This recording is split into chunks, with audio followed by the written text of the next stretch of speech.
free Golden Eagles for War Thunder. Download the app in the description below. Make vids. KBB. K. What's going on, guys? Welcome back to another video. Today we're taking a look at the F86-F2 Sabre. One of my favorite jets. Always has been one of my favorite jets ever since I played jets, really. Especially back when there were no missiles, no afterburners and stuff. They were just the top 9.0 jets, like the MiG-17, the F86-F2. To give you a quick rundown of what I'm running, I use 20 minutes of fuel and either stealth or air target belts.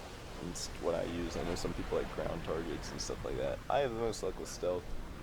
And I'm also using 500 meter vertical targeting. So if you guys don't know what that is, it basically means your cannons are slightly angled, albeit just maybe a decimal of a degree, but they're angled in a way so that at whatever your convergence is, your bullets are going to be dead center of your crosshair at that range. So I have it set to 500 meters. That means that at 500 meters, my bullets will be landing exactly where my crosshair is pointing. This is important because it can change, I guess, how you aim in a head-on. Because, I mean, not even a head-on, even if you're just like trailing a target.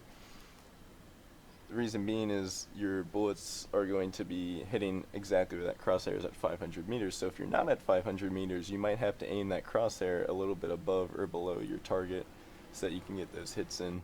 It's kind of confusing if you don't know it, if you don't have any clue what it is, but hopefully that helps a little bit. I just keep it at 500 meters for consistency. So when I'm playing my MiG or something with oddly mounted weaponry, then I have, it's the same across the board. I'm used to the aim on it. Sabre's guns are nose mounted, so I guess it doesn't really matter, but like I said, it's for consistency. That's why I don't change it. You could put your Sabre's convergence at 1,000 meters or 100 meters, it really won't matter. It's not going to change that much. Right off the bat here, I see Shockwave flying his MiG-15. I know Shockwave is a pretty good player. He's in Wuna. It's a jet squadron. If you're a War Thunder boomer like me, you'd remember them. Kind of like Clan and Urus and all those other super good players. So I kind of focus him a little bit here. I want to get him out early. I know he's good. He can carry a game. So you kind of get into this little 1 versus 1 dogfight. It doesn't last that long. He ends up diving away.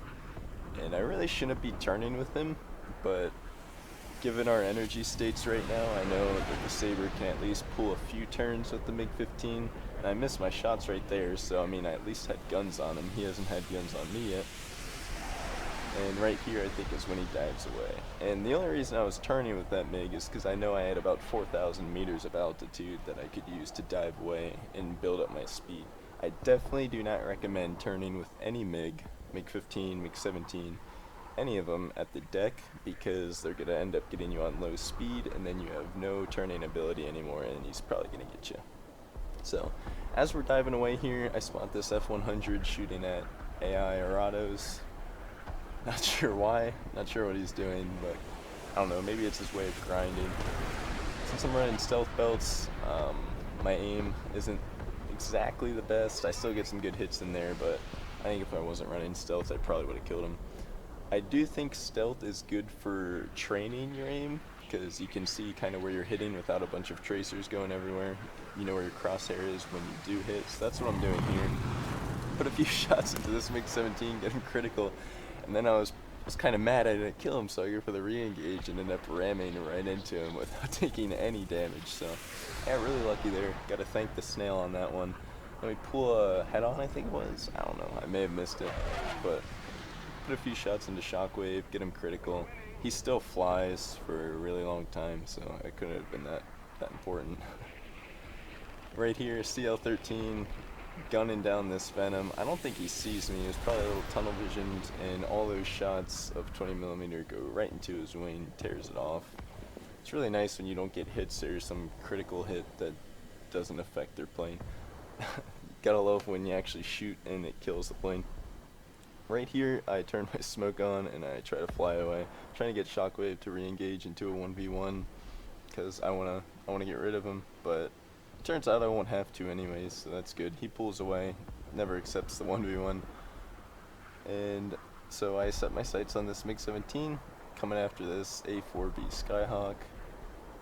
He flies into the city, which is probably pretty smart for the Skyhawk. He can evade the MiG-17. The MiG-17 is really good at turning. Even a plane like the Skyhawk isn't going to outturn the MiG-17, despite the Skyhawk being a delta wing, I believe. The MiG-17 can just turn like no other.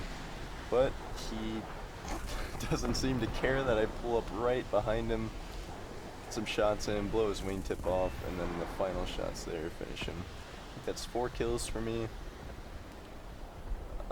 Yeah, I'm at 4 kills right now. Only 24 rounds in each gun, so I got 48 rounds in total.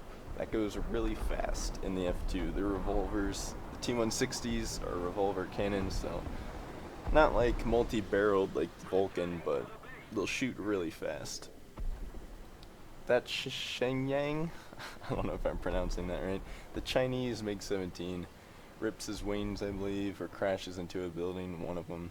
Either way, I don't have to deal with him, and I see Shockwave over here fighting something. I think it's the Venom. Not quite sure. Either way, he's fighting a teammate. I'm going to try to go help. I debated on going back to base, but I saw that there were only 2 enemy players left, so by the time I went back and got more ammo, they'd have all been dead. So I figured I'd just take my chances with getting another kill on 48 rounds. It's more than enough to get a kill, but you actually have to hit your shots. I turned on Shockwave there, noticed he was a lot slower than me, and he was in a MiG, so we cancel that turn very fast and pull straight up into the vertical, get out of the way of his guns, and the Skyhawk ends up finishing him off. So that leaves just the CL-13, very far away. So I guess we can take this time to talk about Harriers. And I know everyone loves the Harriers and wants to hear more about them, but most of my games at this battle rating are pretty much all ruined by Harriers. I wouldn't say ruined, because you can still get a kill or 2 in a game, but unless the Harriers are on your team, like in this case we had the Harrier GR1s on our team because we have British, then you're probably not going to win. I'm very curious to see the Harriers win rate overall as a whole throughout the player base, because I suspect it's pretty high. But the Sabre specifically is still a good jet. It's not as strong as it has been, because, you know, there's planes that are faster than it now. There's planes that turn better. There always has been. But the things the Sabre does do well, it still does well.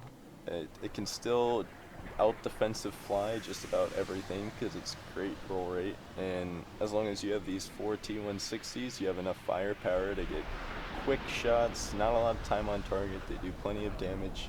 You can still get your kills in the F86, and I still have at least some success in it. You know, I don't play this game that much, but I can still do pretty well in the Sabre. The CL was turning the whole time and doing a really good job evading me, but I don't think he was ever really fighting me. Pretty sure he was focused on killing my teammate there. Either way, we get a pretty nice shot into him to finish it off. 5 kills. It's an ace game in the Sabre. Something I don't get too often. Usually I'll get like 2 or 3 kills, maybe 4 on a good day, but this game was an ace, so I thought I'd upload it. As far as the Harrier at 9.7, fighting things alongside the Sabre, I really don't think it's going to stay that way. I feel like once 11.0 comes into the game, Harrier's probably going to get moved up to 10.3, something like that anyways, so bear with it. Hopefully it doesn't discourage you too much from flying out these jets, because they're a lot of fun.